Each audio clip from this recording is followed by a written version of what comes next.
கீழ்வெள்ளூர் சட்டமன்ற தொகுதிக்கு உட்பட்ட மக்கள் பிரச்சனைகளை நாம கலெக்டர் அலுவலகத்துல கலெக்டர் கிட்ட வந்து மனுவா கொடுக்க வந்திருக்கிறோம். மிக முக்கியமாக 2024ஆம் ஆண்டு அப்போதைய தமிழ்நாட்டின் முதலமைச்சர் ஐயா மு.க.ஸ்டாலின் அவர்களுக்கு பாப்பாகோயில இருக்கக்கூடிய மக்களுக்கு பட்டா வழங்கியிருக்கிறாங்க. பட்டா வழங்கினதுல ஒரு 10 பேருடைய பட்டா மட்டும் வந்து பட்டா மட்டும் இருக்கு. பட்டா மட்டும் இருக்கு. அந்த பட்டாக்கான நிலத்தை எங்கங்கிறது தெரியல. இந்த பெண்கள் எல்லாம் வந்து ரொம்ப பாதிக்கப்பட்டு இருக்கிறாங்க. அக்கா ராணியாக இருக்கட்டும், நித்யாவாக இருக்கட்டும், லதாவாக இருக்கட்டும், இங்க இருக்கக்கூடிய மல்லிகா அக்காவாக இருக்கட்டும், எல்லாருமே வந்து ரொம்ப ரொம்ப பாதிக்கப்பட்டிருக்காங்க. இதுக்கான பட்டா இருக்குதுன்னு முதலமைச்சர் கொடுத்த பட்டா இருக்கு.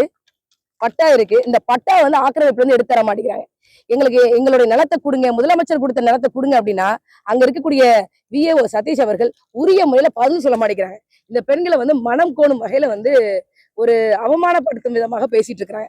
அதனால வந்து நீங்க செய்தி அரசியல் பண்ணாதீங்க. உங்களுக்கு ஏகப்பட்ட சிக்கல்கள் இருக்கும். இப்ப கூட பாத்தீங்க அப்படின்னா விளாத்திகுளத்துல 17 வயது மாணவிய 12ஆம் வகுப்பு தேர்வு எழுதிட்டு வந்த மாணவிய பாலியல் வன்கொடுமை செஞ்சுட்டாங்க. 5 நாட்கள் ஆகி இன்னும் குற்றவாளிகளை பாலியல் வன்கொடுமை செய்த குற்றவாளிகளை கண்டுபிடிக்க முடியல. உங்களுக்கு அந்த குற்றங்களே நிறைய இருக்கும், அந்த வேலைகளே நிறைய இருக்கும். அதனால இந்த வேலைகளை செய்தி அரசியலுக்கு பண்றீங்க, கொஞ்சம் சேவை அரசியல் பண்ணுங்க. பாப்பாகோயில இருக்கக்கூடிய பெண்களுக்கு பட்டா இருக்கு ஐயா. நீங்க முதலமைச்சர் ஸ்டாலின் ஐயா நீங்க கொடுத்த பட்டா இருக்கு. இந்த பட்டாக்கான நிலத்தை தேடி பிடிச்சு கொடுங்க. இந்த மக்கள் கிட்டத்தட்ட 10க்கும் மேற்பட்ட பெண்கள் வந்து பாதிக்கப்பட்டிருக்காங்க.